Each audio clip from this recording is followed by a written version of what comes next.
주변으로 이제 눈을 돌려보면 지난 1분기에 미국 같은 경우 연율로 이제 환산한 겁니다. 3%가 넘는 3.2%가 나왔고요. 그 이전에 이제 그 감세 정책을 트럼프 정부가 펴는 감세 정책에서도 상당한 효과를 본 걸로 돼 있습니다. 또 이웃 일본을 보면 뭐 여전히 뭐 세계 화살 뭐 아직 뭐 최근에 조금 하강하고는 있다고 합니다만 효과를 그동안 내왔던 건 사실이거든요.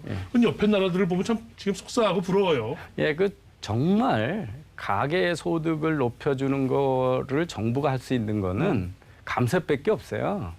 그 지금 그 다른 정책은 남의 재산을 뺏어서 다른 사람한테 이전해 주는 거잖아요. 그러니까 전체로 늘리는 건 아닌데 집에 쓸 돈을 확실하게 늘려주는 건 감세밖에 없죠. 그리고 이제 이 정부 쪽이나 이쪽에서는 대부분 이제 저소득 계층은 이미 다 면세 그룹이라서 더 이상 감세 혜택이 없다. 감세해 보면 전부 이제 잘 사는 쪽에만 혜택이 그건 개인 소득한테만 그렇지만 법인세 감세가 훨씬 효과가 좋죠. 잘 사는 사람들이 그게 잘못 이해하는 거죠. 예, 미국에서 지난해 법인세 인하를 하고 났더니 기업들이 다 기업이 자기네가 결정하는 최저임금을 다 올렸거든요. 그렇습니다. 이익이 늘어나니까. 그야말로 선순환이죠. 예, 선순환인 거죠. 그리고 그 중국이 6% 미만으로 떨어질 거라고 다 기대를 했는데 그 1분기에 6.5%의 거기도 서프라이즈형이었거든요. 근데 거기서도 쓴 게 감세입니다.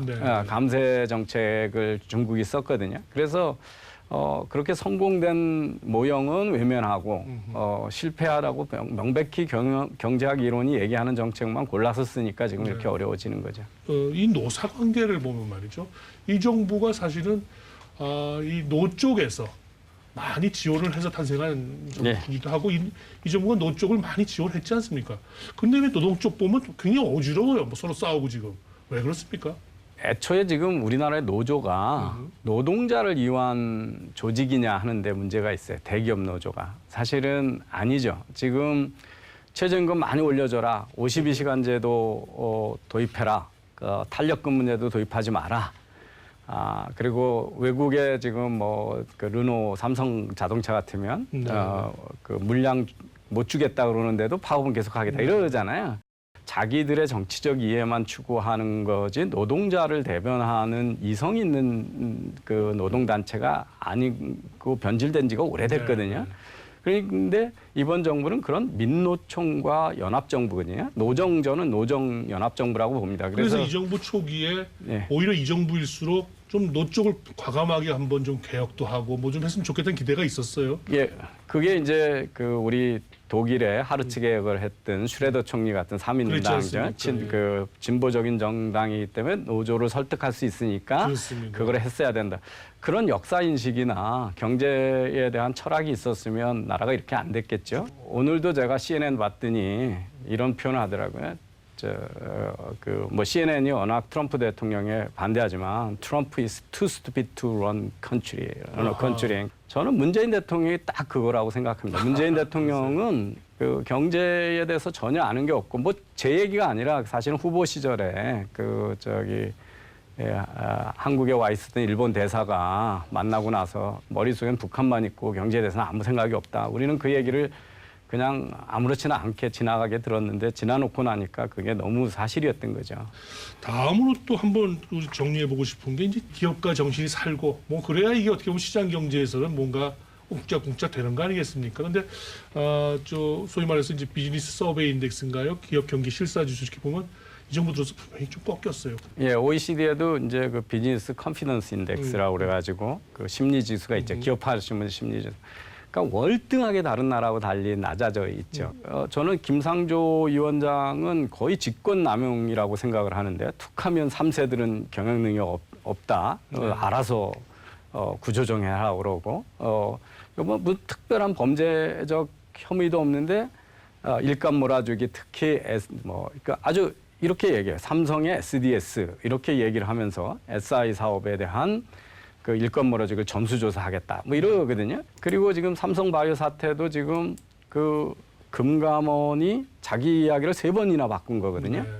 그리고 지금 그게 분식회계 혐의가 그쪽에서 행정소송을 해서 재판 중이잖아요. 네, 네. 재판 중에서 결과가 안 나왔는데 그러면 결과가 나와서 그게 분식회계라고 판정이 되면 그때 가서 검찰이 수사를 해야 될 텐데 네. 지금 막 수사해가지고 증거 없으니까 그 서버 숨겼네 뭐 이런 걸 가지고 막 마치 그게 정황 증거처럼 하잖아요. 그래서 그 기업하는 분들이 얼마나 소중한 분들이고 거기가 모든 부위의 그 원천이라는 거에 대한 이해가 없는 거죠. 그러면서 뭐 이 수사는 수사고 경제는 경제다 또 이렇게 얘기를 하시거든요. 이게 이 정부가 처음에 이제 기울어진 운동장 얘기했고요. 그것도 뭐 나름대로 사실일 거고요. 양극화돼 있는 것도 맞고 이제 그 부분에 대한 하나는 보정 과정으로 이제 기업 개혁을 한다 했는데 그럼 왜 좀 그 밑에 중견 중소기업들에서는 박수 소리가 나와야 되는데 이것도 시간이 좀 지나면 좀 나아질까요? 아이 전혀 안 나아지죠. 중소기업하고 중견기업이 어려운 거는 최저임금제하고 52시간제가 원가를 확 올린 거잖아요. 그러니까 당연히 뭐 그렇고 그다음에 대기업이 움츠려들면 그게 바로 중소기업의 직격탄으로 가잖아요. 대기업 의존도가 없는 기업들은 사실 중소기업이 아닙니다. 그 우리나라로 얘기하면 다 대기업이고 유럽에서 얘기하면 히든 챔피언들이거든요. 중견기업이라는 거죠. 근데 그게 유럽이나 스위스 같은데 히든 챔피언들이 다 조단위 기업이거든요. 그런데 그거는 막 300년, 400년 경영하면서 이루어진 거고 기술 집약 산업이고 그렇잖아요. 근데 특히 이제 바보 같은 소리 중에 하나가 대기업이 기술 탈취한다 뭐 이런 얘기거든요. 사실은 우리나라의 문제는 기술 탈취가 문제가 아니라 중소기업이 기술이 없다는 게 문제거든요. 그래서 그러면 그거가 되려면 어떻게 하냐면 사실은 가업 상속 같은 거 쉽게 해줘야 돼요.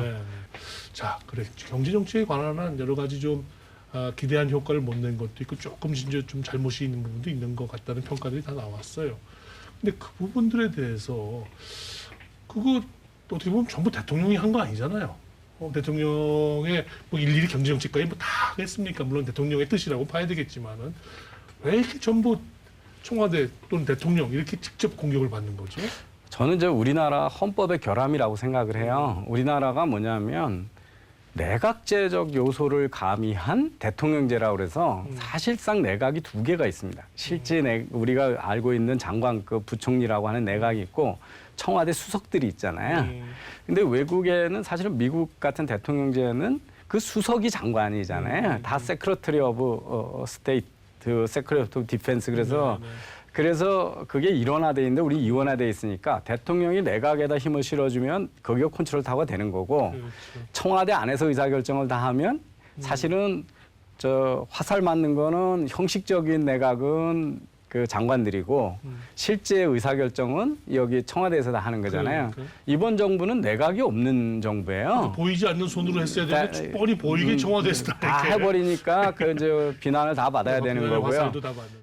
얼마 전에 그 저 서강대학의 뭐 교수가 뭐 이름밖에 있죠. 박정수 교수라는 분이 이제 저 어떤 그 이 정부의 어떻게 보면 정책 기조로 될 수 있는 그 배경.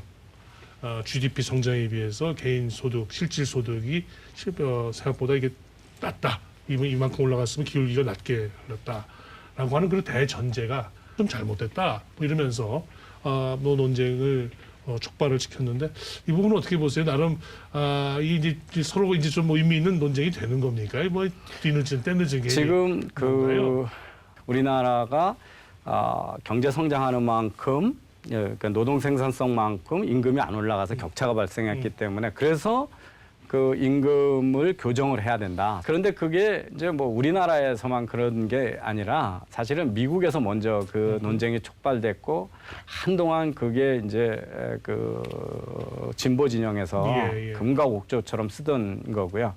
그런데 미국에서는 이미 그게 통계 분석에 착시고 잘못된 왜곡된 통계라고 하는 거가 밝혀진 지가 꽤 오래됐습니다. 여러 번 연구가 나왔거든요. 예를 들면 20년 전에 경영학 교수나 저나 강의실에서 하는 일은 똑같잖아요. 근데 왜 제가 급여를 더 많이 받아야 되냐? 생산성 향상은 없잖아요. 그러니까 서비스 산업에서는 생산성 향상이 잘 없는데 거기 임금이 왜 더 빨리 올라가냐? 이런 게 보면 제조업에서 혁신에 의해서 임금이 올라가는데 글로 사람을 안 뺏기려 보니까 서비스업에서 같이 다 올라간다. 이런 게 해가지고 이 그 기업이 임금을 착취 못한다는 이론이 다 나와 있거든요. 네. 근데 이걸 그 통계 착취 현상이라는 거를 미국에서 다 밝혀졌는데 우리나라 안 믿고 있다가 네. 박정수 교수님이 우리나라도 똑같다는 걸 밝힌 거고요. 네. 전 그 논문 재밌게 읽었습니다. 이건 전적으로 박정수 교수님이 옳습니다. 근데 뭐 그쪽을 두둔하시니까 전 좀 반대편에서 얘기해 보면 뭐 개인의 어떤 실질 소득을 따지는 과정에서 그래도 아무래도 GDP 디플레이터를 같이 쓰는 것보다는 CPI 소비자 물가를 쓰는 게 자연스러운 거 아닌가요? 문제는 GDP는 GDP 디플레이터로 쓰고 임금은 CPI로 썼기 때문에 그게 뭐 100년 된 경제학의 전통이 그렇게 해왔고 다 그거는 트렌드상으로 맞다고 이전까지 입증이 되어 왔던 부분이에요. 예, 근데 그 중간에 두 지표 사이의 격차가 왜 벌어지고 있느냐라고 그러니까 하는 게 우리나라의 경우 좀 벌어졌다고 하는 게 이제 하나 어떻게 보면 그게 하나 전 세계적으로 그렇거든요. 논쟁인데. 근데 사실은 대만보다 우리가 덜 벌어졌습니다. 대만에서 그 논문이 있는데요. 대만에서도 한국 거도 분석을 했거든요. 그랬더니 한국은 그래도 덜 벌어지고 있다고 부러워해요. 근데 그게 경제 구조의 변화거든요. 예, 그게 이제 제조업의 비중이 줄어들고 서비스업의 비중이 늘어나면서 나타난 현상이거든요. 예, 그래서 기업이 무슨 국가 전체 경제 성장에 맞춰서 임금을 주는 게 아니잖아요. 내가 감당할 수 있는 것에 임금을 주기 때문에 임금을 교정을 해야 된다라고 했던 논리적 근거는 그렇게 강하게 있는 건 아니다. 아니 아까 교수님 말씀대로 미국에서 벌써 이미 오래전에 이런 얘기들이 되고 등등등등 했는데 왜 우리는 몇 년 전에 그럼 같이 이렇게 논쟁을 안 하고 이제 와서 이렇게 그러니까 그럴까요? 제가 목소리를 많이 높이면서 제가 경제학자들한테 막 그 화를 내는 이유가 김상조 공정위원장이 재벌은 한국에만 있는 특수한 것처럼 얘기한다든지 장하성 실장이 노동소득 임금 배분율이 줄어드는 게 기울어진 운동이 주장한다는 건지 그런 얘기를 할 때 주류 경제학들이 왜 침묵을 해왔냐. 논쟁할 때 논쟁했으면 이렇게 정말 그 무당 경제학 같은. 끝으로 자 이제 뭐 2년 지났습니다만 거의 뭐 반환점 지난 것 같고 누구는 청와대에서 일하시는 분은 아유 뭐 4년 차 같아라는 어려움을 호소하시기도 하는데 남은 기간 우리 경제 어떻게 해야 될까요?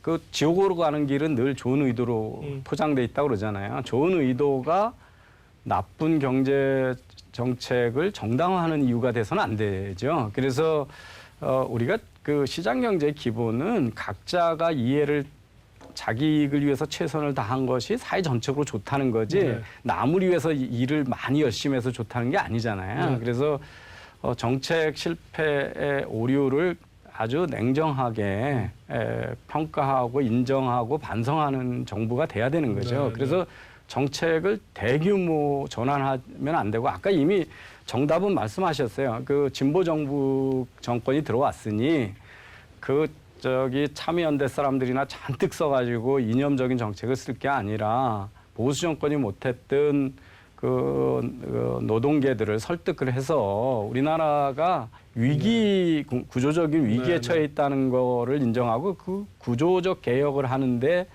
그게 이제 혁신 경제죠. 구조적 개혁을 하는데 그 에너지를 집중해야 되는데 자꾸 이게 올바른 갈 길이고 그러면서 믹스드 시그널을 혼란스러운 시그널을 주면 그 제조업 일자리가 전년 대비 매년 10만 개에서 17만 개씩 줄어드는 거는 아주 어마어마하게 위험한 시그널이잖아요. 아픈 얘기죠. 예, 그거를 뒤집을 수 있는 과감한 그 용기죠. 지금 이번 정부의 용기가 필요합니다. 그 자기의 실수를 인정하는. 그러지 않고는 길이 안 보일 거다. 그렇게 생각이 되는데 여태까지 해온 변명으로 봐서는 앞으로 3년이 더 걱정이다 이런 생각을 갖고 있습니다. 예, 오늘 뭐 역시 기대했던 것 이상의 사이다 발언을 날려주셨는데 대단히 감사합니다. 예, 고맙습니다.